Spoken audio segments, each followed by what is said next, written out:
Assalamualaikum warahmatullahi wabarakatuh. Perkenalkan, saya Ananda Ayu Apriliani dengan NIM P1623013. Halo, perkenalkan nama saya Diki Muhammad Ferdi Gunawan dengan NIM P1623013. Halo, perkenalkan nama saya Nabila Fitriani dengan NIM P1623060. Halo, perkenalkan nama saya Nawal Warsari dengan NIM P1623016.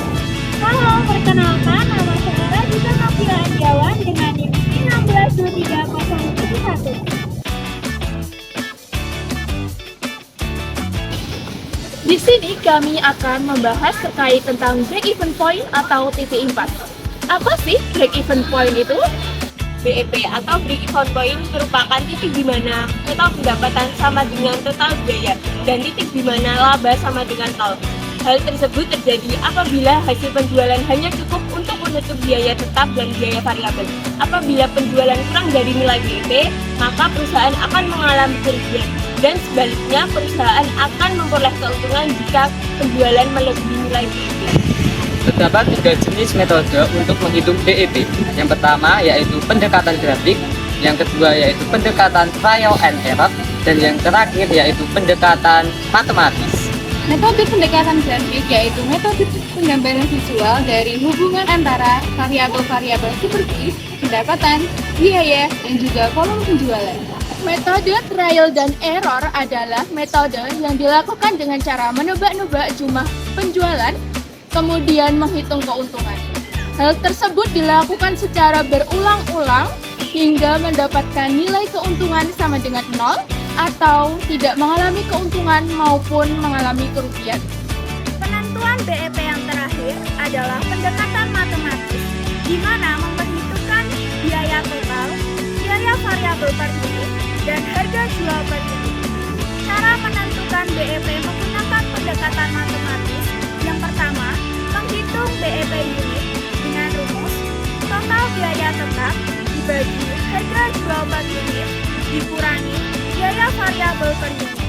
Yang kedua, menghitung BEP rupiah dengan rumus total biaya tetap dibagi 1 dikurangi biaya variabel per unit dibagi harga jual per unit.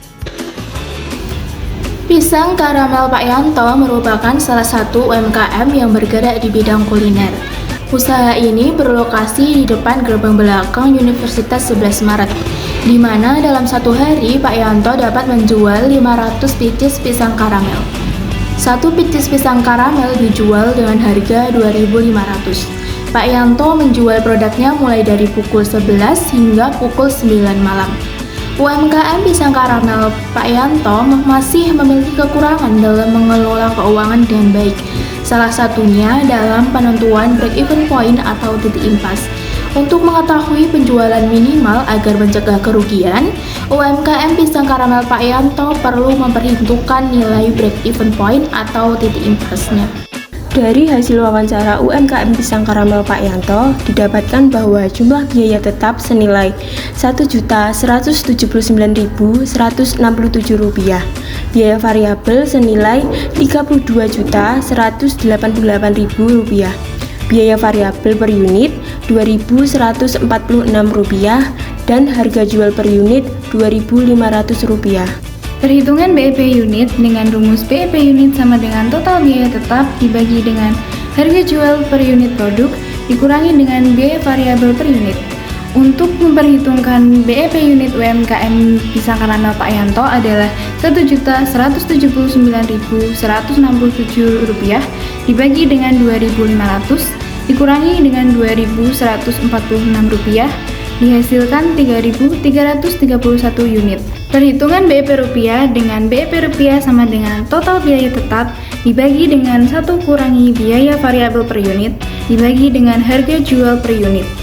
Dan untuk memperhitungkan BEP rupiah UMKM Pisang Karamel Pak Yanto adalah Rp1.179.167 dibagi dengan 1 dikurangi 2.146 dibagi dengan 2.500.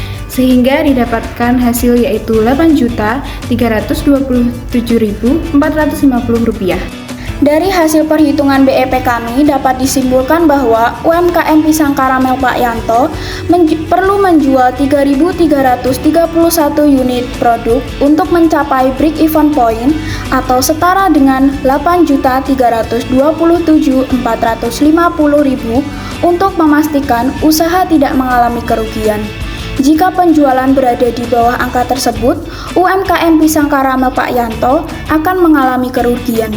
Sedangkan penjualan di atas angka tersebut mulai menghasilkan keuntungan.